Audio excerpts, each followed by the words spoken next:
Bonjour à tous, si jamais la perte de planche suite à une chute en eau profonde est une source d'angoisse pour vous, alors cette vidéo est faite pour vous.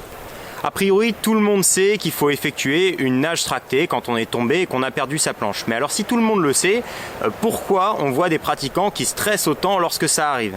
Eh bien à mon avis c'est parce que les petits comportements parasites et les erreurs techniques sont vraiment nombreux sur ce sujet et c'est ça qui empêche la plupart du temps les pratiquants de mener à bien la récupération de leur planche.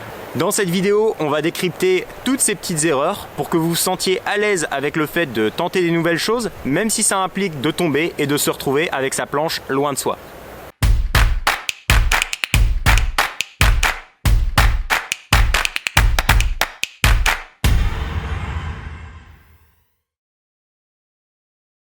Regardons ensemble cette situation extrêmement fréquente.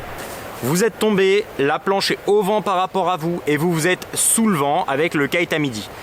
À ce moment-là, que se passe-t-il si on ne fait rien? La planche dérive en suivant le vent et vous, de la même manière, vous dérivez en suivant le vent.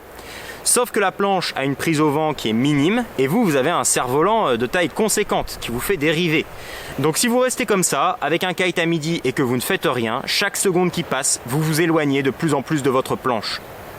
Voilà notre constat, il est posé et il est crucial, c'est la base de tout puisque lorsque je vois un pratiquant qui galère à récupérer sa planche, la plupart du temps il y a un problème de technique au niveau de la nage tractée, mais ça on va y venir juste après. Mais il y a également très souvent ce facteur aggravant qui est que la personne cherche absolument un contact visuel avec sa planche. Donc elle a son kite à midi et puis elle se retourne pour essayer de voir où se situe sa planche dans le plan d'eau. Alors arrêtez-moi si je me trompe, mais sauf bug monumental dans la matrice, vous venez de tomber sur l'avant. Du coup, votre planche devrait se situer pas très loin, juste derrière vous. Mais les connexions se font, hein. Donc ne perdez pas de temps à la chercher des yeux ou à nager vers elle avec le kite à midi. C'est du temps perdu, vous vous épuisez et pire, vous perdez purement et simplement du terrain sur votre planche à chaque seconde. Donc il va falloir faire de la nage tractée, oui, mais avec quelle technique? C'est assez simple finalement quand on y pense. Je vous propose pour comprendre de regarder un kitesurfer qui navigue. Le kite est stable à 10 heures ou 2 heures en fonction de la direction dans laquelle il souhaite aller. Le nez de la planche est orienté en légère remontée au vent et la barre se situe sur le point de tension, ni trop bordée, ni trop choquée. Ça y est, vous savez comment faire une bonne nage tractée. Tout ce que vous avez à faire, c'est de remplacer la planche par votre corps. Vos pieds seront l'arrière de la planche et votre bras avant sera tendu et représentera le nez de votre planche. C'est donc votre bras avant qui déterminera votre cap. À partir du moment où vous avez cette image mentale du corps qui vient remplacer votre planche, il est très facile de comprendre un certain nombre de choses. Si votre bras avant n'est pas tendu, c'est comme si vous n'imposiez pas de cap. Donc ça ne va pas aller. Le kite va vous diriger sous le vent et vous allez perdre du terrain vis-à-vis de votre planche. Si votre bras est tendu sous le vent, là c'est pareil, vous demandez expressément en fait à votre kite de vous éloigner de votre planche. Alors ça n'a pas de sens. Autre scénario plus vicieux, on voit parfois des gens tendre leurs bras directement vers la planche, comme s'ils voulaient remonter au vent directement dessus. Bien entendu, là encore, ça ne va pas fonctionner. Avec une planche sous les pieds, ça ne vous viendrait pas à l'idée de chercher à remonter le vent en allant directement dans sa direction.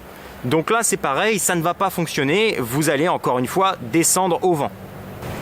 Donc la bonne manière de faire, c'est, comme avec une planche, de remonter au vent, mais légèrement, afin de tirer des bords qui, mis bout à bout, vont vous faire remonter au vent. Donc inutile d'être trop gourmand, imaginez la direction du vent, tracez une ligne perpendiculaire par rapport à cette direction et considérez que vous pouvez remonter seulement un petit peu au-dessus de cette ligne. Même si vous ne remontez pas beaucoup, n'oubliez pas que ce n'est pas grave car votre planche, elle, ne fait que descendre directement au vent. Donc elle se rapproche de vous et ce qui rend sa récupération d'autant plus simple.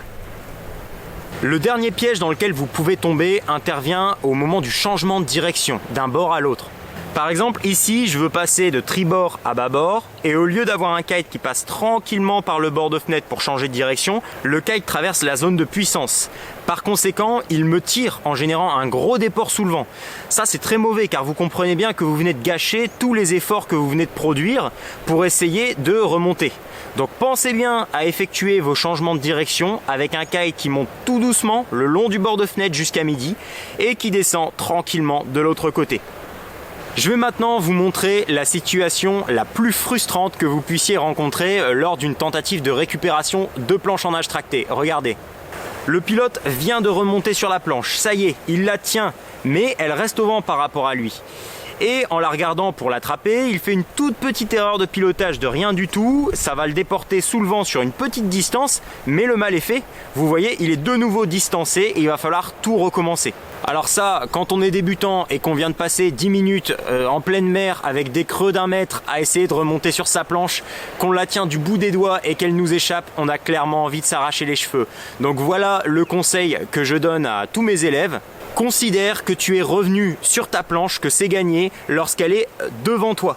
Donc si tu passes à proximité mais qu'elle reste au vent, alors considère que tu n'es juste pas revenu dessus, sois patient, tu l'auras sur le prochain bord, mais au moins sur le prochain bord, tu seras un petit peu au vent par rapport à elle et du coup la traction que génère le kite sous le vent viendra coller la planche contre toi et non pas l'éloigner.